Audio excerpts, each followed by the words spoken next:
It was 6 in the evening in Moscow. 8,000 kilometers away, the sun was just rising over Washington. But for Edward Snowden, the day had already begun. America's most wanted fugitive, living in exile in Russia for 12 years now, was preparing to watch a Senate hearing from his former homeland. On his screen, C-SPAN was playing live, the Senate Intelligence Committee feed. And then Snowden did something that would shock Washington to its core. He tweeted, "Tulsi Gabbard will be required to disown all prior support for whistleblowers as a condition of confirmation today." He wrote, "I encourage her to do so. Tell them I harmed national security and the sweet, soft feelings of staff. In D.C., that's what passes for the Pledge of Allegiance." The man who had leaked more than 1 million classified documents. The man the intelligence community considered America's greatest traitor. The man who had been living under Vladimir Putin's protection since 2013. He was watching. He was commenting. And he was giving Tulsi Gabbard permission to betray him. What happened next would become one of the most surreal moments in congressional history. Because hours later, a Republican senator would read Snowden's tweet aloud in the hearing room, and he would say something that made everyone in that chamber freeze. This may be the rare instance in which I agree with Mr. Snowden. A Republican senator agreeing with America's most notorious intelligence leaker about the woman who wanted to become America's top spy. To understand why this moment mattered, you have to understand who Edward Snowden is to the intelligence community. In 2013, Snowden was working as a contractor for the National Security Agency at a facility in Hawaii. He had access to some of America's most sensitive surveillance programs, and he decided to blow the whistle. Over several weeks, Snowden downloaded more than 1.5 million classified documents. He fled first to Hong Kong, where he met with journalists and began releasing the files. Then he escaped to Moscow, where he has lived ever since. In 2022, he became a Russian citizen. The documents Snowden leaked revealed that the NSA was collecting phone records on millions of Americans without their knowledge. They exposed surveillance programs that swept up communications from ordinary citizens who had done nothing wrong. They showed that the government was spying on Allied leaders, including German Chancellor Angela Merkel. The revelations sparked a global debate about privacy and government overreach. Congress passed reforms. Courts ruled that some programs were illegal. Public opinion shifted dramatically against mass surveillance. But in the intelligence community, Snowden is something else entirely. He is a traitor who betrayed his colleagues, exposed their methods, and fled to America's adversary. The documents he leaked didn't just reveal domestic surveillance. They exposed sources and methods that took decades to develop. They compromised operations that had nothing to do with civil liberties. They put lives at risk. Every person who has ever held a security clearance knows what Snowden represents. He is the ultimate nightmare, the insider who turns, the trusted employee who steals everything and runs. And Tulsi Gabbard had called him brave. The Dirksen Senate office building had seen its share of dramatic confirmation hearings. But January 30th, 2025 was different. The air in room 216 felt heavier than usual, charged with the kind of tension that veteran Capitol Hill reporters learned to recognize.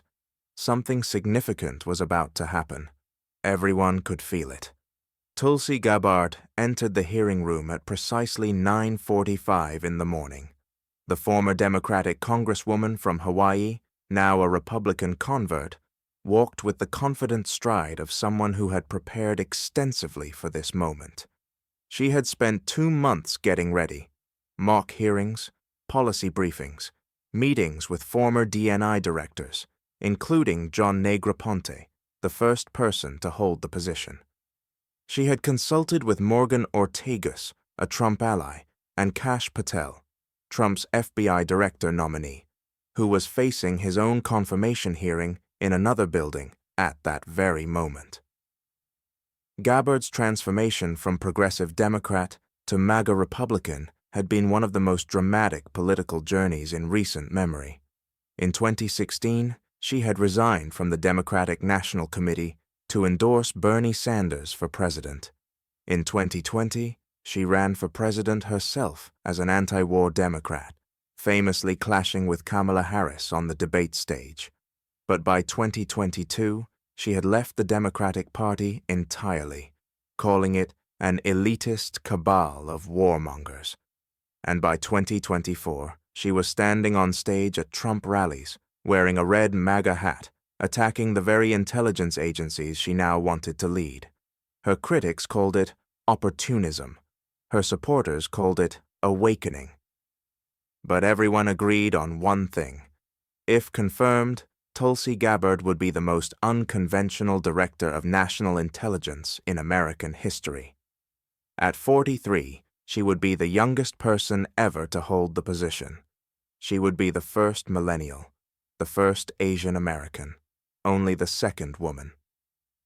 And unlike every previous DNI, she had no background in intelligence. Her experience came from the military, where she served as a lieutenant colonel in the Army National Guard with 2 combat deployments. But managing a battalion was very different from overseeing 18 spy agencies with a combined budget exceeding $100 billion. The stakes of this hearing extended far beyond one nominee's career. If Gabbard was confirmed, she would be responsible for the president's daily brief, the most sensitive intelligence document in the world. She would coordinate collection activities across the CIA, NSA, FBI, and 15 other agencies. She would decide what secrets to share with allies and what to withhold. She would be, in effect, America's top spy. And America's top spy would be someone who had called Edward Snowden brave. But all that preparation was about to be tested in ways she never anticipated. Chairman Tom Cotton called the hearing to order at 10:15. The Arkansas Republican, known for his hawkish national security views, opened with a defense of Gabbard that surprised some observers. "I'm dismayed by the attacks on Ms. Gabbard's patriotism and her loyalty to our country," Cotton said. He reminded everyone that Gabbard had served in the Army for more than 2 decades, deployed to combat zones, and undergone 5 FBI background checks. But the vice chairman had a very different tone. Senator Mark Warner of Virginia, the top Democrat on the Intelligence Committee, didn't waste time on pleasantries. "Repeatedly, you have excused our adversary's worst actions," Warner said, his voice carrying the weight of genuine concern, and instead blamed the United States and our allies for them. Warner ticked through Gabbard's greatest hits, her 2017 meeting with Syrian dictator Bashar al-Assad, her comments suggesting NATO had provoked Russia's invasion of Ukraine, her questioning of intelligence assessments that Assad had used chemical weapons on his own people. And then he arrived at the name that would dominate the entire hearing: Edward Snowden. "You even called Edward Snowden, and I quote here, a brave whistleblower," Warner said. "Every member of this committee supports the rights of legal whistleblowers. But Edward Snowden isn't a whistleblower. In this case, I'm a lot closer to the chairman's words, where he said Snowden is, quote, an egotistical serial liar and traitor who deserves to rot in jail for the rest of his life."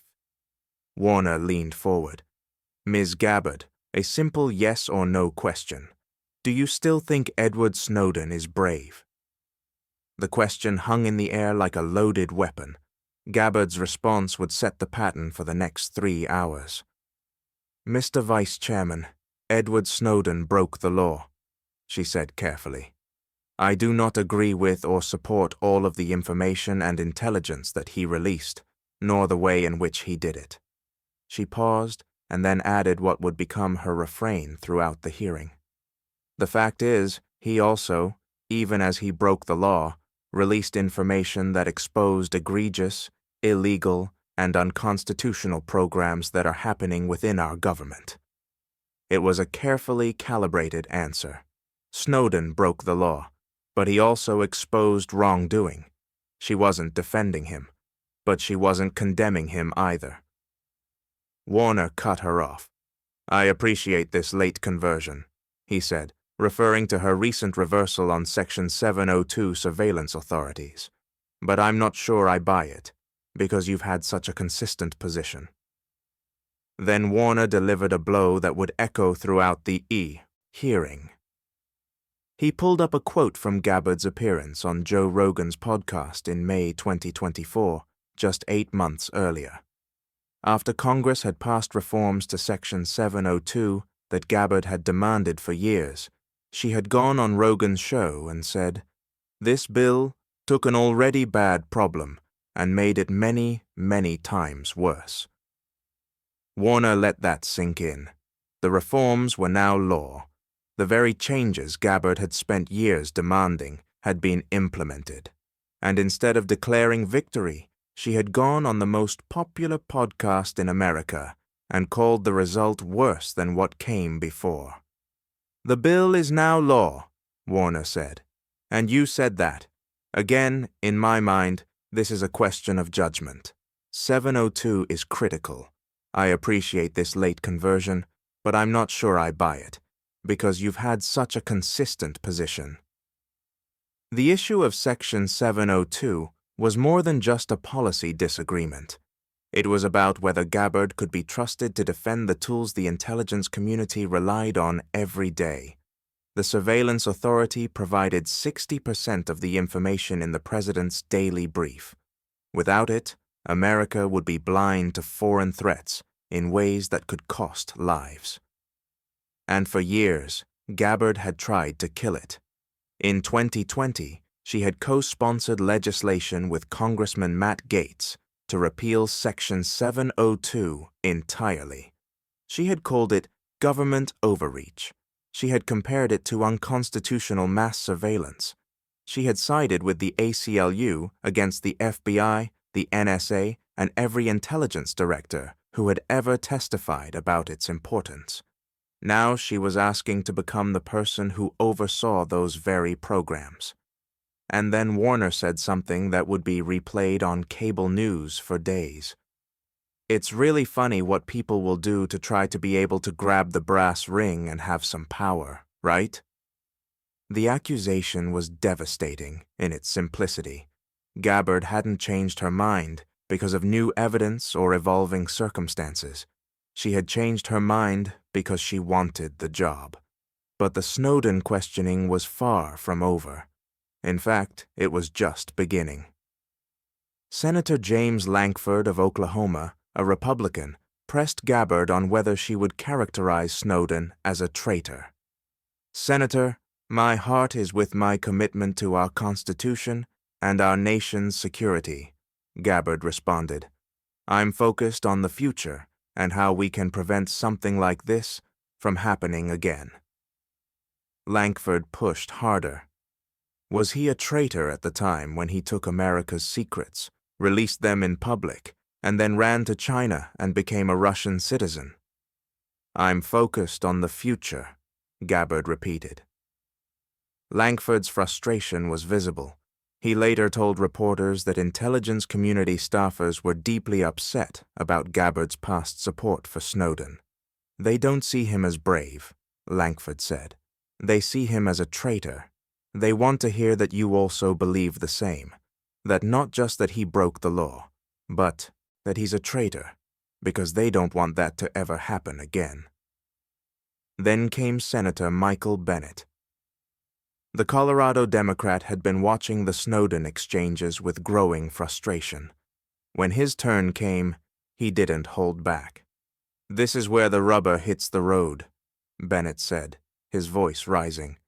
"This is not a moment for social media. This is not a moment to propagate conspiracy theories.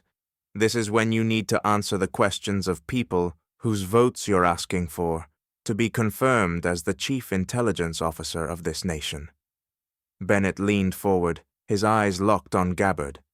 Is Edward Snowden a traitor to the United States of America? The question echoed through the silent chamber. Cameras clicked. Reporters stopped typing. Everyone waited. Gabbard began her familiar response. As someone who has served in uniform in combat, I understand how critical our national security is. Bennett cut her off. Apparently, you don't. The words landed like a slap. Apparently, you don't.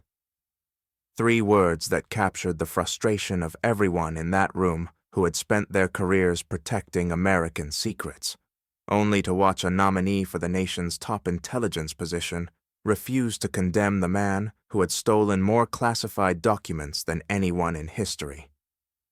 That is not a hard question to answer when the stakes are this high, Bennett continued, his voice now carrying an edge of anger. Why is he being treated like a folk hero by you instead of the traitor that he was? Gabbard tried to explain her position again. Snowden broke the law, but he also exposed illegal programs. The reforms that followed proved the system needed fixing. Bennett wasn't satisfied. Neither were his colleagues. Neither, apparently, was the man they were discussing, because 8,000 kilometers away, Edward Snowden was still watching. Senator Todd Young of Indiana was considered one of the critical swing votes on the committee.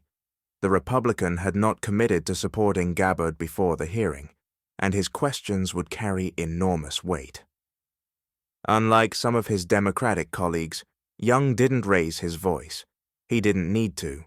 His approach was methodical, almost prosecutorial. Young had a reputation as a serious legislator.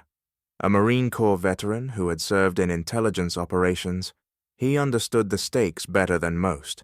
He knew what it meant to protect classified information. He knew what happened when that protection failed. And he knew that the intelligence community was watching this hearing with a mix of hope and dread. Ms. Gabbard, Young began, you have previously said that Edward Snowden should be pardoned.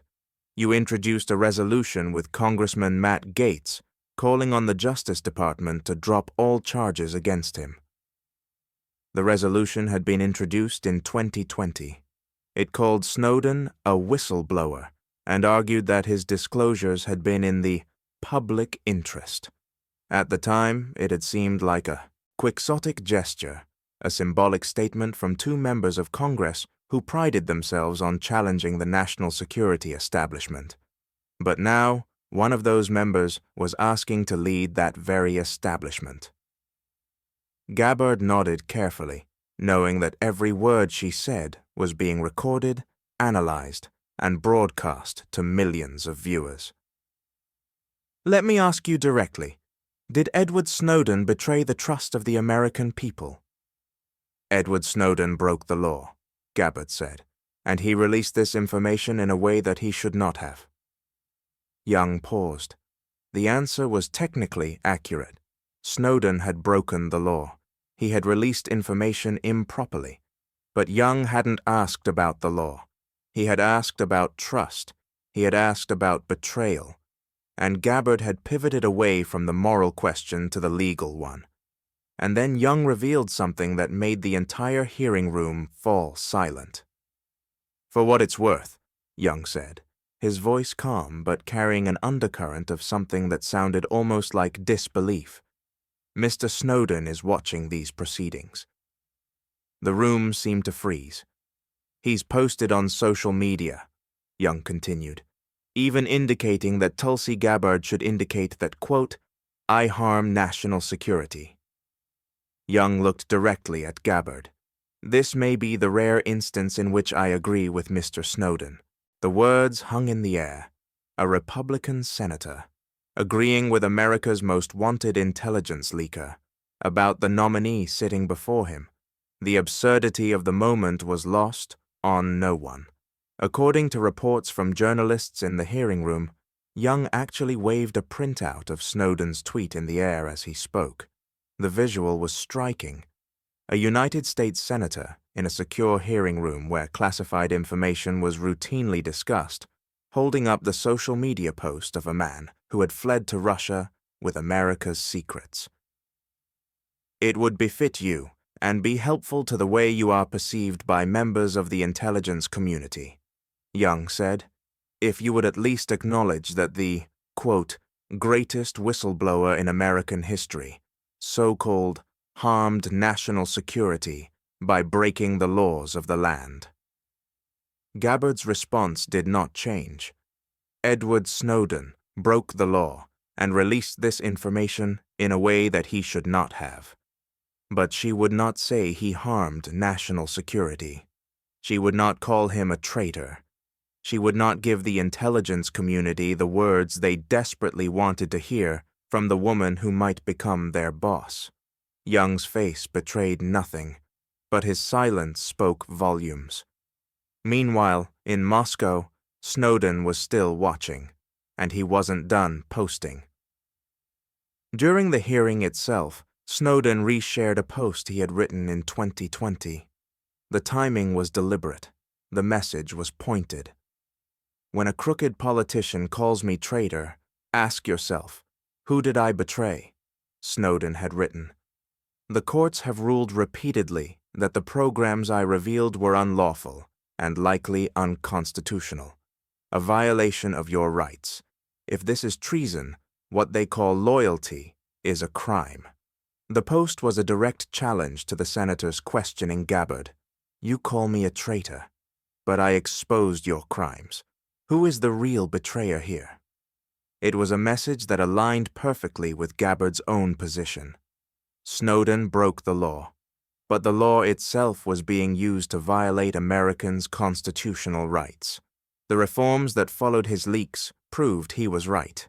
Maybe the word traitor wasn't quite accurate, but for the senators in that room, the equation was much simpler. Snowden had stolen America's secrets. Snowden had fled to Russia. Snowden was now a Russian citizen, living under Putin's protection. And the woman who wanted to oversee 18 intelligence agencies with a budget of more than $100 billion could not bring herself to condemn him. The hearing lasted nearly 3 hours in its public session. The closed-door classified session continued afterward, but by then the damage had been done. In her opening statement, Gabbard had tried to preempt the criticism she knew was coming. "You may hear lies and smears in this hearing that will challenge my loyalty to and my love for our country," she had warned viewers.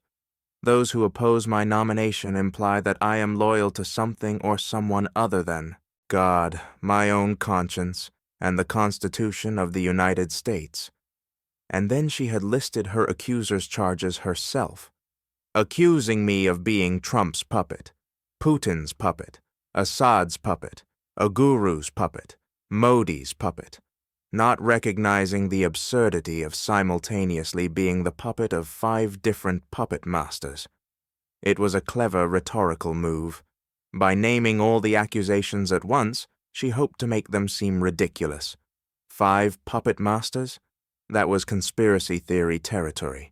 But some observers noted that the defense might have backfired. By listing all the accusations in one place, Gabbard had created a convenient summary of exactly why so many people had concerns about her judgment. Trump, Putin, Assad, a guru, Modi. Each name carried its own weight. Each represented a moment when Gabbard had seemed to align with interests that conflicted with America's own. Bloomberg columnist Andreas Kluth put it bluntly.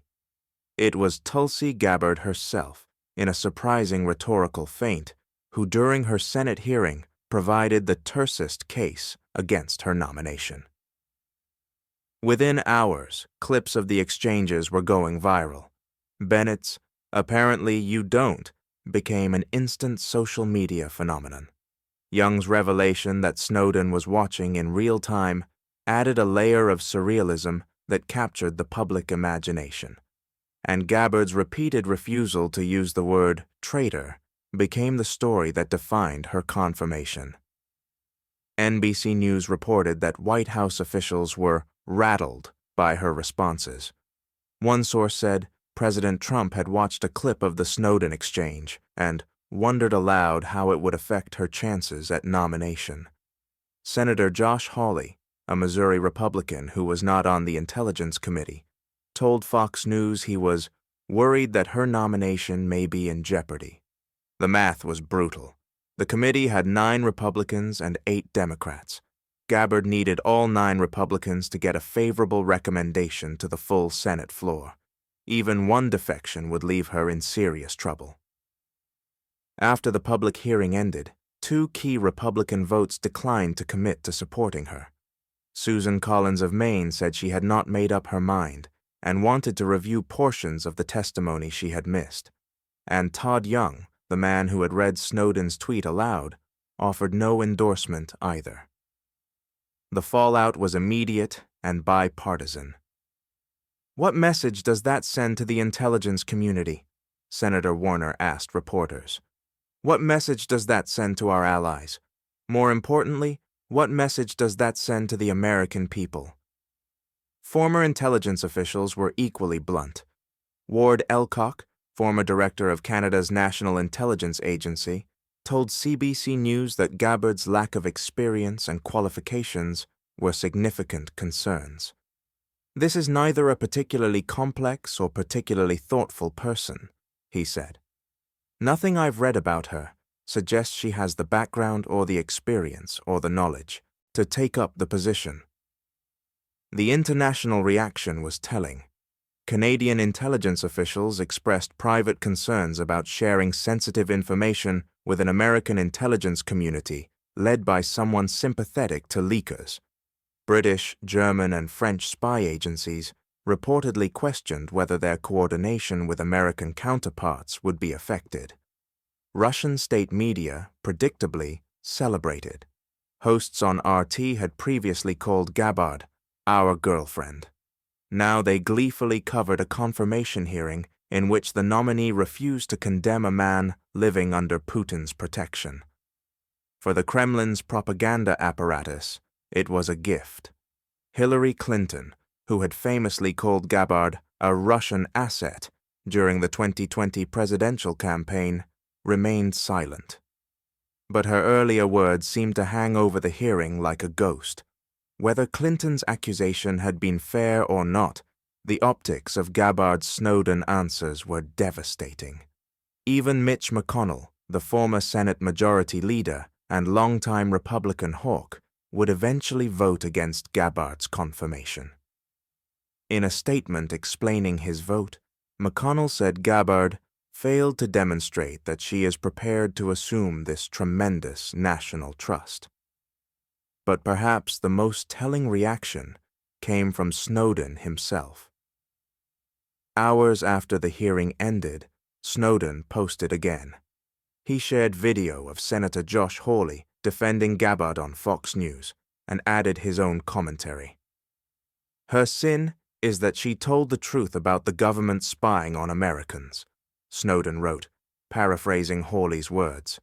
"And for that, she is getting absolutely persecuted." It was a remarkable moment.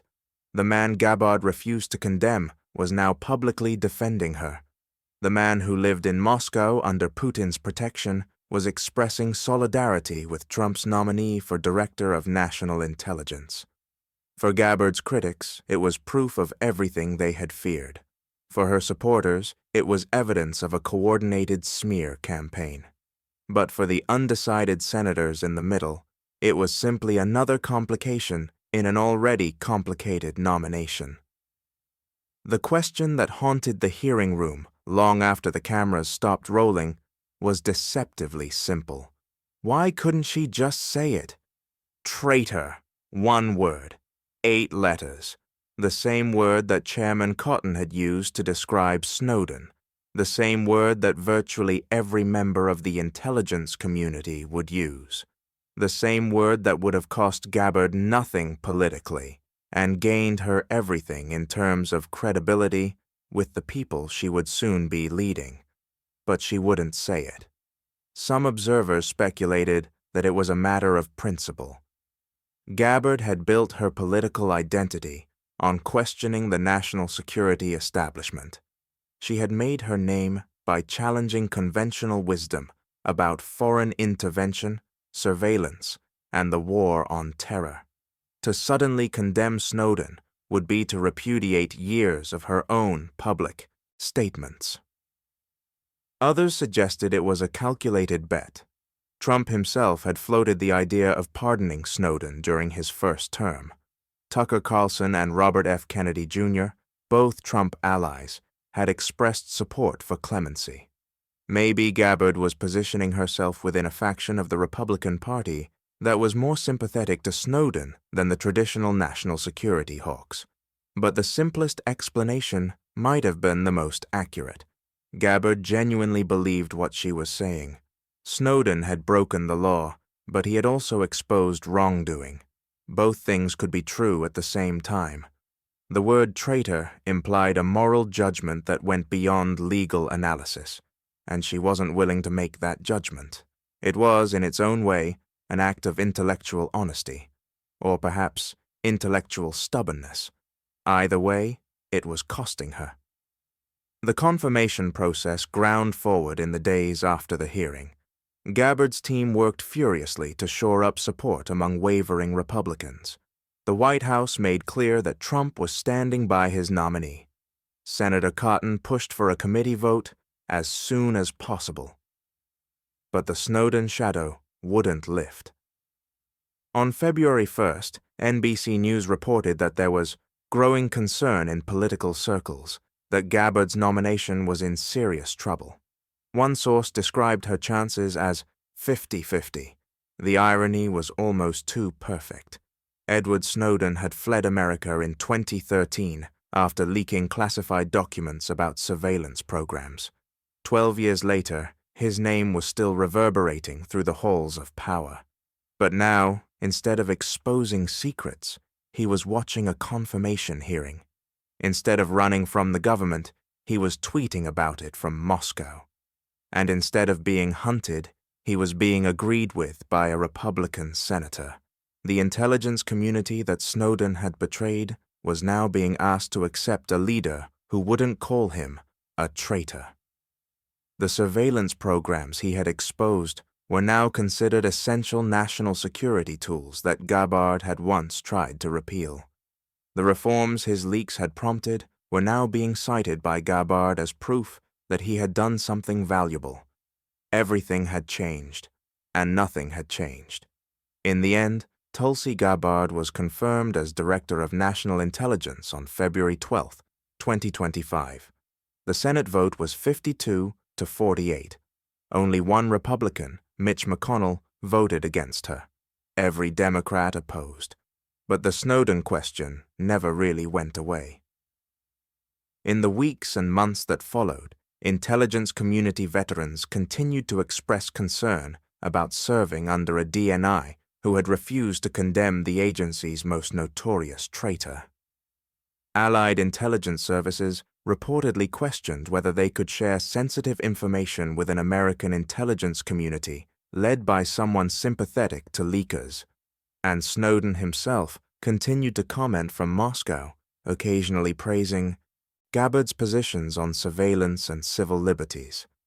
The January 30th hearing became a case study in how a single issue can define a confirmation battle. Gabbard had faced questions about Syria, about Russia, about Section 702, about her qualifications and experience. But it was Snowden, always Snowden, that dominated the coverage and the conversation. Senator Young's revelation that Snowden was watching in real time added a dimension that no one had anticipated. It transformed the hearing from a routine examination of a nominee's views into something stranger and more unsettling. A dialogue of sorts between Washington and Moscow, between the intelligence community and its greatest betrayer, between the woman who wanted to lead America's spies and the man who had exposed their secrets. This may be the rare instance in which I agree with Mr. Snowden. The words still echoed. A Republican senator, in a moment of exasperation, had found common ground with a man living in exile in Russia. Both wanted the same thing. Both wanted Gabbard to acknowledge what everyone else already knew. She never did. In the weeks following her confirmation, Gabbard moved quickly to consolidate her position. She delivered her first President's Daily Brief. She met with intelligence community leaders. She began the process of reviewing programs and personnel that she had once criticized from the outside. But the questions lingered.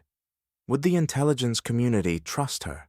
Would allied services share their most sensitive information?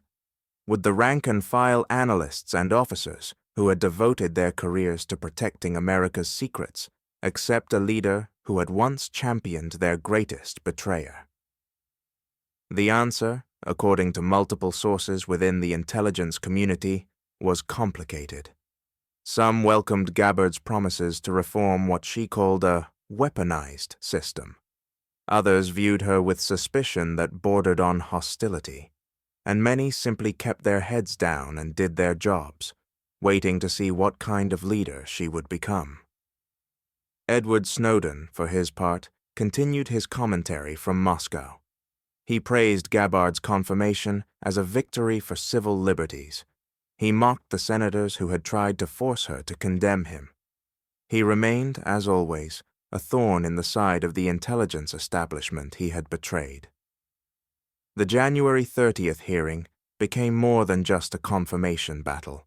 It became a symbol of the strange new world of American politics, a world where a Russian exile could watch a Senate hearing in real time and influence the debate with a single tweet, a world where the line between whistleblower and traitor remained furiously contested, a world where a woman who had championed intelligence leakers could become the nation's top spy. Senator Todd Young had expected Gabbard to give a simple answer. Acknowledge that Snowden harmed national security. Say the word traitor. Move on. Instead, he found himself agreeing with Edward Snowden. And 8,000 kilometers away, in an apartment in Moscow, America's most wanted fugitive kept watching, kept posting, kept waiting to see what his unexpected defender would do with the power she had fought so hard to obtain. The confirmation was over. The questions were just beginning.